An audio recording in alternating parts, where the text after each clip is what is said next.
तो हेलो बच्चों, आज से हम स्टार्ट करने वाले हैं अपना इनकम टैक्स का मॉड्यूल। तो देखिए बच्चों, जो भी बच्चा अकाउंटेंट बनना चाहता है या जो ऑलरेडी अकाउंटेंट है या फिर जो भी बच्चा इनकम टैक्स के अंदर अपना करियर बनाना चाहता है, मतलब अपना ऑफिस खोलना चाहता है, कंसल्टेंसी बिजनेस खोलना चाहता है, या फिर कोई भी बच्चा जो नॉलेज लेना चाहता है इनकम टैक्स के लिए, तो उसके लिए ये बेहतरीन कोर्स होने वाला है।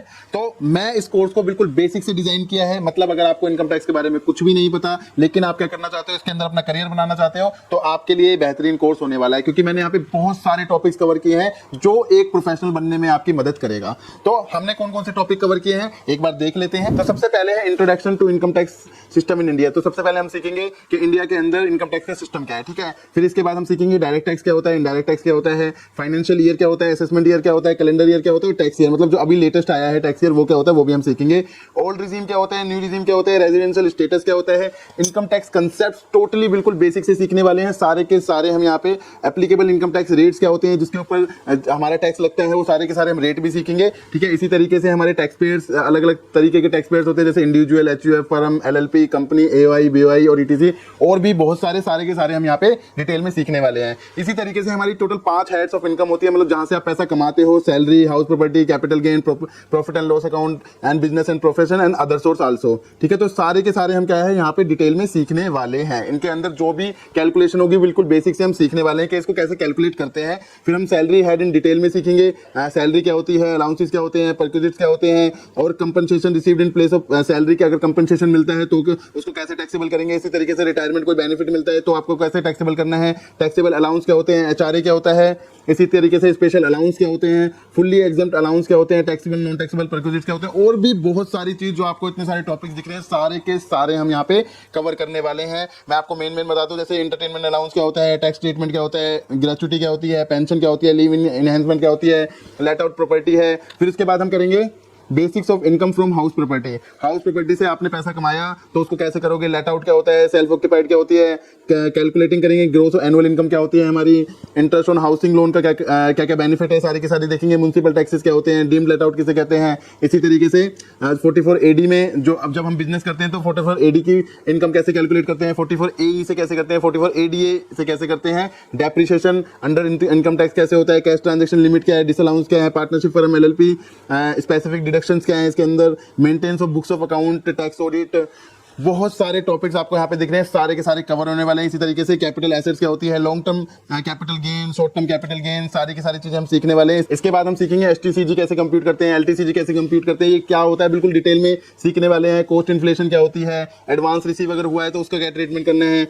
गिफ्ट क्या है, क्लबिंग ऑफ इनकम क्या होती है, सेट ऑफ कैरी फॉरवर्ड क्या होता है, ऑल टाइप्स ऑफ डिडक्शंस यहाँ पे हम सीखने वाले हैं कि ATC, AT, double C, ATD ये क्या होता है, सारी की सारी डिटेल में सीखेंगे। एडवांस टैक्स क्या होता है, एडवांस टैक्स की इंस्टॉलमेंट एंड डेडलाइंस क्या होती है, इंटरेस्ट लायबिलिटी क्या होती है, due dates for filing returns under section 139(1), late filing fees 234F के according, belated return, revise return.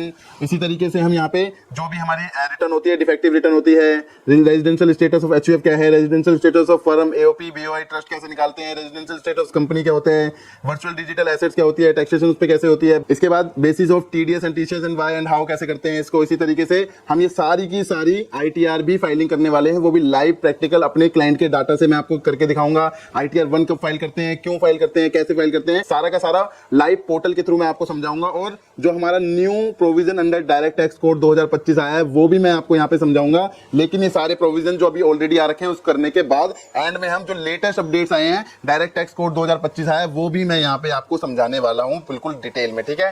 तो ये कोर्स एक तो बहुत बेहतरीन होने वाला है। इसके बाद भी बहुत सारी चीजें, जैसे कि अगर आपको क्लाइंट हैंडलिंग स्किल्स जो होते हैं वो भी मैं आपको यहाँ पे बताऊंगा। सर उसका मतलब क्या है, जैसे मान लीजिए बहुत सारे क्वेश्चंस हैं, जब आप अकाउंटेंट बन जाते हो तो बहुत सारों की एक्सपेक्टेशन होती है, आपसे ही क्वेश्चंस करते हैं वो, या तो आप अपने कंसल्टेंसी बिजनेस खोला हुआ है या आप जॉब भी कर रहे हो तो भी आपसे ये बहुत सारे क्वेश्चंस पूछे जाते हैं, आपकी जॉब के अंदर भी पूछे जाते हैं, आपके दोस्त यार भी आपसे पूछ लेते हैं, आपके क्लाइंट भी पूछ लेता है, तो उसके कैसे आंसर देने हैं ये भी मैं आपको बताऊंगा। जैसे कि कई बार पूछ लिया जाता है मेरी सैलरी पे टीडीएस कटेगा तो क्या मुझे रिटर्न फाइल करनी पड़ेगी, मुझे रेंट मिला है तो कितना टैक्स पे करना होगा, इसी तरीके से मेरा टैक्स रिफंड कितने टाइम में आ जाएगा, मेरी पिछली रिटर्न गलत फाइल हो गई है क्या उसको अपडेट कर सकते हैं, अगर मेरे पास 2 या 3 सोर्स से इनकम है तो कौन सी आईटीआर फाइल करनी होगी, पिछले साल का नोटिस आया क्या करें, आता है ना, बहुत सारे लोगों को नोटिस आ जाते हैं, आपसे पूछने लगते हैं कि भाई नोटिस आया इसका क्या करना है, तो आपको उसको सजेशन देना है कि भाई इसका इस तरीके से रिप्लाई करना है, इसके ये चार्जेस लगेंगे, मैं कर दूंगा, ठीक है। इसी तरीके से मेरी सैलरी 8 लाख है, क्या मुझे ओल्ड रिजीम लेना चाहिए या न्यू रिजीम लेना चाहिए, फॉर्म 16 के बिना रिटर्न फाइल हो सकती है क्या, अगर मेरी एफडी पर टीडीएस कटा हुआ है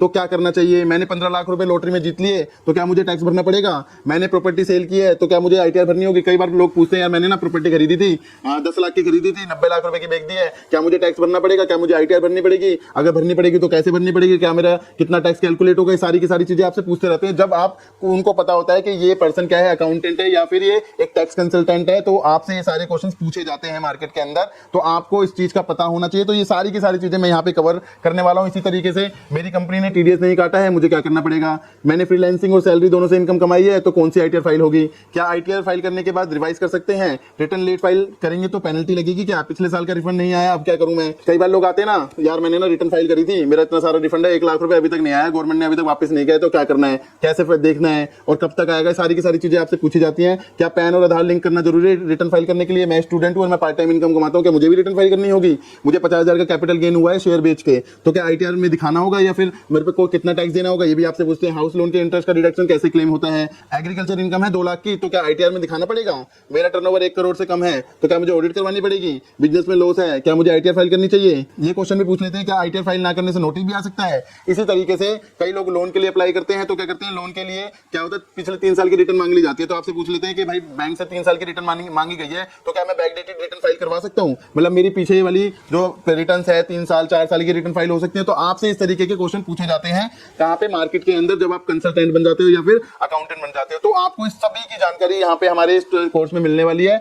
तो ये कोर्स बहुत बेहतरीन होने वाला है, तो अब टाइम वेस्ट नहीं करते हैं, जल्दी से स्टार्ट करते हैं अपनी क्लास और सबसे पहले स्टार्ट करते हैं अपना टॉपिक। तो बच्चों अब स्टार्ट कर लेते हैं अपनी क्लास। तो सबसे पहले जानते हैं ये टैक्स क्या होता है। तो देखिए बच्चों, पुराने जमाने में क्या हुआ करते थे, राजा हुआ करते थे, वो क्या करते थे, अपनी जनता मतलब जो उनकी प्रजा होती थी उससे क्या करते थे, लगान वसूल करते थे, लगान लेते थे। उन लगान का, उस पैसे का, उस मुद्रा का वो क्या करते थे, वो करते थे वो उन्हीं की भलाई में, मतलब जनता की ही भलाई में उसको लगा देते थे। उनके लिए विद्यालय बनाना, उनके लिए चिकित्सालय बनाना, उनके लिए रोड्स बनाने का वो काम करते थे। इसी तरीके से आज क्या होता है, जो राजा था वो हो गई सरकार, मतलब अब सरकार क्या करती है, वो क्या करती है, जनता से क्या करती है, जनता से टैक्स वसूल करती है, टैक्स लेती है, उनसे कहती है कि भाई थोड़ा सा पोर्शन हमें दे दो ताकि हम ये पोर्शन क्या कर सके, आपकी ही भलाई में लगा सके, मतलब आपके लिए हेल्थ के लिए लगा सके। हेल्थ के लिए कैसे, आपके लिए हॉस्पिटल बनवा सके, आपकी एजुकेशन में लगा सके, मतलब सर आपके लिए स्कूल, आपके लिए कॉलेजेस खोल सके। इसी तरीके से आपके लिए इंफ्रास्ट्रक्चर में लगा सके, आपके लिए रोड्स, ब्रिज और बहुत सारी चीजें बनवा सके। इसी तरीके से डिफेंस में ये यूज करती है पैसे का। डिफेंस का मतलब सर आपको पता है ना, हमारे बॉर्डर पे जवान खड़े हुए हैं जो हमारे लिए लड़ते हैं, तो उनके लिए इक्विपमेंट्स का भी इंतजाम कौन करती है, सरकार करती है। मतलब आपसे पैसे वो लेती है और उस पैसे का यूज करती है इन सारे के सारे सेक्टर्स में, और भी बहुत जगह इस देश के विकास के लिए वो क्या करती है, यूज करती है इस टैक्स का। तो आपको टैक्स देना चाहिए, ठीक है। अब हम देख लेते हैं टैक्सेस कितने तरीके के होते हैं। देखो टैक्सेस 2 तरीके के होते हैं, एक डायरेक्ट टैक्स और एक इनडायरेक्ट टैक्स, ठीक है। डायरेक्ट टैक्स का मतलब क्या होता है, डायरेक्ट टैक्स का मतलब होता है गवर्नमेंट ना डायरेक्टली आपसे बोल देगी कि भाई आप जो भी कुछ कमा रहे हो ना, मेरे को डायरेक्टली ना एक कैलकुलेट करके मुझे दे दो। मतलब सर देखिए, मान लीजिए ये अजय हैं, ठीक है, ये सैलरी कमाते हैं, मतलब ये जॉब करते हैं, ये 10 लाख रुपए साल के कमाते हैं। तो गवर्नमेंट ने इनको कह दिया कि भाई एक परसेंटेज फिक्स कर रखी है, वो मैं आगे आपको डिस्कस करूंगा बिल्कुल डिटेल में कि किस रेट से टैक्स कैलकुलेट करते हैं, टोटल हम डिस्कस करेंगे। बस अभी आप जानिए ये अजय है, अजय सैलरी कमाते हैं, वो 10 लाख रुपए साल का कमाते हैं। उनसे कह दिया कि आप इतने परसेंटेज आप हमें दे दीजिए। मान लीजिए इनसे कह दिया कि अभी 10% दे दीजिए, मतलब 1 लाख रुपए दे दीजिए, और वो क्या करेंगे, इससे टैक्स वसूल करेंगे, मतलब 1 लाख रुपए इससे मांगेंगे। ये क्या करेगा, अपना 1 लाख रुपए गवर्नमेंट को दे देगा, इनकम टैक्स डिपार्टमेंट को दे देगा। ये 1 लाख रुपए इनकम टैक्स डिपार्टमेंट को दे दिए। इसको कहते हैं डायरेक्ट टैक्स, मतलब डायरेक्टली आपकी आय में से इनकम टैक्स वालों ने डायरेक्टली, मतलब गवर्नमेंट ने आपसे मांग लिए जो भी आप कमा रहे हो, चाहे आप सैलरी से, चाहे आप बिजनेस से, चाहे आप किसी भी चीज से कमा रहे हो, वो डायरेक्टली आपसे मांग लेंगे जो भी आपकी आय होगी, मतलब जो भी आपकी इनकम होगी। आपको टैक्स कैलकुलेट करना है, टैक्स के लिए रेट्स दे रखे हैं, वो इसी, मतलब हम इनकम टैक्स में यही तो सीखने वाले हैं ना, क्या रेट्स हैं, क्या चीजें हैं, तो वो हम आगे सीखेंगे बिल्कुल डिटेल में।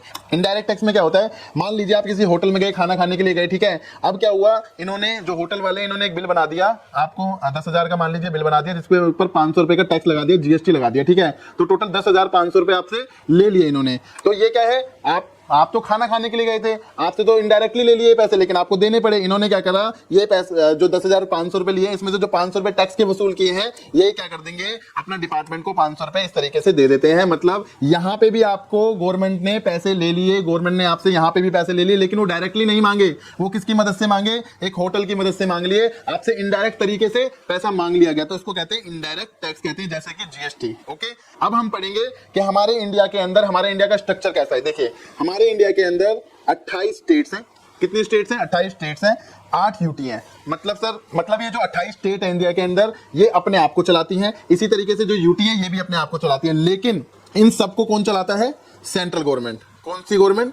सेंट्रल गवर्नमेंट इन सबको चलाती है। मतलब इन सबकी भलाई के लिए सेंट्रल गवर्नमेंट भी काम करती है, और अपने लिए स्टेट अपने लिए भी काम करती है, और यूनियन टेरिटरी जैसे यूनियन टेरिटरी है वो भी अपने लिए काम करती है, और सेंट्रल गवर्नमेंट क्या करती है? सबके लिए भी काम करती है। ठीक है, तो आप समझ गए, स्टेट अपने लिए काम करती है और सेंट्रल गवर्नमेंट सबके लिए काम करती है।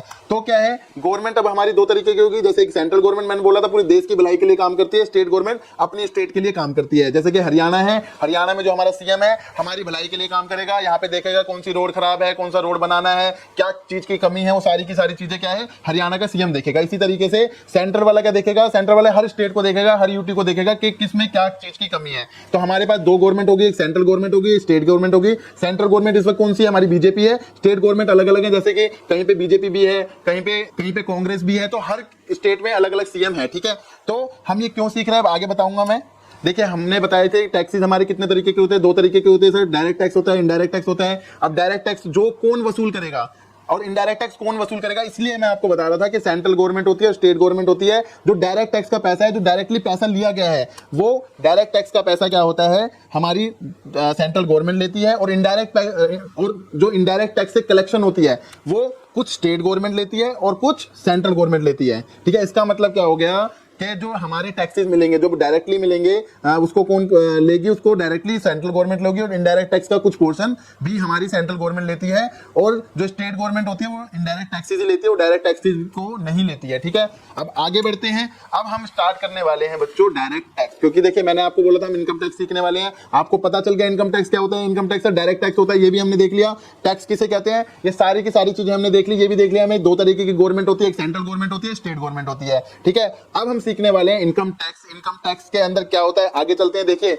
इनकम टैक्स को 5 हेड्स में बांट दिया गया है। कितने हेड्स में? 5 हेड में। मतलब अगर आप ये पांचों हेडों में से किसी भी हेड में से कोई इनकम करते हो तो आपको क्या करना है, इनकम टैक्स देना है। क्या करना है? इनकम टैक्स देना है। मतलब अगर आप मान लीजिए जैसे मैं दीपक हूं, मैंने अगर सैलरी से कोई पैसा कमाया है, सैलरी के अंदर क्या हो गया, जैसे सैलरी हो गई, बोनस हो गया, अदर फॉर्म ऑफ जॉब हो गया, मतलब कुछ भी पैसा मेरे को मिला जॉब के अंदर, कोई पेंशन मिली, तो मेरे को क्या करना पड़ेगा, मेरे को उसको कैलकुलेट करना पड़ेगा इनकम को, और देन आपको क्या करना पड़ेगा, उसके ऊपर इनकम टैक्स देना पड़ेगा। इसी तरीके से हाउस प्रॉपर्टी से मैंने कोई पैसा कमाया, हाउस प्रॉपर्टी का मतलब क्या है, रेंट। मान लीजिए आपके पास कोई मकान है, फ्लैट है, कोई भी बिल्डिंग है, आपने वो रेंट पे उठा रखी है, उससे आपको पैसा आ रहा है, तो उसके ऊपर आपको टैक्स देना है। लेकिन सबसे पहले आपको इनकम कैलकुलेट करनी है, आपकी टोटल इनकम कितनी हुई है वो कैलकुलेट करनी है। उसके बाद ही वो जो टैक्स के रेट्स हैं वो आपके पास एप्लीकेबल होंगे। तो हम इन्हीं के अंदर, मतलब एक एक हेड के अंदर इसको पूरी डिटेल में सीखेंगे कि हमें एक्चुअल निकालना क्या है, हमें निकालना है कि किस इनकम पे टैक्स लगना है। ठीक है, तो हम हर हेड को अच्छी तरीके से डिटेल में सीखेंगे। अब जैसे कि आप बिजनेस एंड प्रोफेशन से, मतलब आपका कोई बिजनेस है, आप उससे इनकम करते हो, तो आपको क्या है, वो इनकम कैलकुलेट करनी है, फिर उसके बाद उस पर जो टैक्स रेट बनता है उसके टैक्स लगा के वो गवर्नमेंट को आपको दे देना है। इसी तरीके से कैपिटल गेन है। कैपिटल गेन मतलब आपने कोई सेल प्रॉपर्टी कर दी, आपके पास कोई प्रॉपर्टी थी उसको आपने सेल कर दिया, आपने कोई शेयर सेल कर दिया, आपने कोई एसेट सेल कर दी, तो आपके ऊपर कैपिटल गेन लगेगा। लॉन्ग टर्म होगा, शॉर्ट टर्म होगा, वो हम डिटेल में आगे सीखेंगे। हम हर हेड को, जितने भी आपके हेड्स है ना, इन हर हेड्स को क्या करेंगे, डिटेल में सीखेंगे अपने इनकम टैक्स के मॉड्यूल के अंदर। ठीक है, इसी तरीके से अदर सोर्स की इनकम, देखिए हमारी सैलरी यहाँ पे आ गई, हाउस प्रॉपर्टी यहाँ पे आ गई, बिजनेस की इनकम यहाँ पे आ गई, कैपिटल की इनकम यहाँ पे आ गई, अदर सोर्स लिख दिया। मतलब बाकी किसी भी जगह से कुछ भी पैसा आप कमा रहे हो ना, तो अदर सोर्स में आएगा। जैसे कि सेविंग अकाउंट पे इंटरेस्ट मिल रहा है, फिक्स डिपॉजिट पे इंटरेस्ट मिल रहा है, कोई आपने लॉटरी जीत ली, आपके पास डिविडेंड आया कोई शेयर से, तो सारा का सारा अदर सोर्स के अंदर आपको डाल दिया जाएगा। और आपको क्या होगा, इनमें से इनकम निकालनी पड़ेगी, आपको हुआ कितना। इनकम का मतलब कैसे होगा, जैसे मैं आपको बिजनेस और प्रोफेशन से बताता हूं कि आपने 10 लाख रुपए की सेल करी, ठीक है, और आपने 5 लाख रुपए की, 10 लाख रुपए की सेल करने के लिए 5 लाख रुपए की परचेज करा आइटम, और 2 लाख रुपए के खर्चे करे।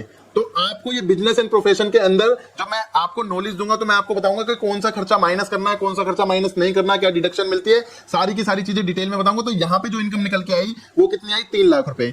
ठीक है। अब इस 3 लाख रुपए पे टैक्स लगना है नहीं लगना है, क्या रेट से लगना है, ये हम सीखेंगे। तो ये पांचों के पांचों हेड से ही इनकम होनी है। इन्हीं हेड में हमें पता चलना है कि हमें क्या टैक्स पे आउट करना है, और इसी हेड से पता चलेगा कि हमें फॉर्म कौन सा भरना है। मतलब जब आपको इनकम कैलकुलेट हो गई, आपको पता चल गया कि क्या इनकम हुई है, फिर उसके बाद हम क्या कहते हैं, टैक्स कैलकुलेट करते हैं। टैक्स कैलकुलेट करने के बाद हमें एक फॉर्म के थ्रू, एक फॉर्म्स होते हैं, आपने आईटीआर सुने होंगे, आईटीआर फॉर्म्स होते हैं, उनके थ्रू गवर्नमेंट को बताना होता है कि भाई मैंने इतना पैसा कमाया और मैंने इतना पैसा आपको दे रहा हूं। ठीक है, तो ये सारी की सारी चीजें हम यहाँ पे सीखने वाले हैं बिल्कुल डिटेल में। आई थिंक आपको इतना समझ में आया होगा। अब नेक्स्ट क्लास में हम सीखेंगे कि कैलेंडर ईयर क्या होता है, असेसमेंट ईयर क्या होता है, फाइनेंशियल ईयर क्या होता है, और जो लेटेस्ट अभी अपडेट आया है टैक्स ईयर वो क्या होता है, वो हम अपनी अगली क्लास में सीखेंगे। और इसी तरीके से कंटिन्यू करेंगे अपने इनकम टैक्स मॉड्यूल को, और अच्छी तरीके से हम इसमें एक्सपर्ट होंगे। तो मिलते हैं अपनी नेक्स्ट क्लास में, जब तक के लिए टाटा बाय बाय।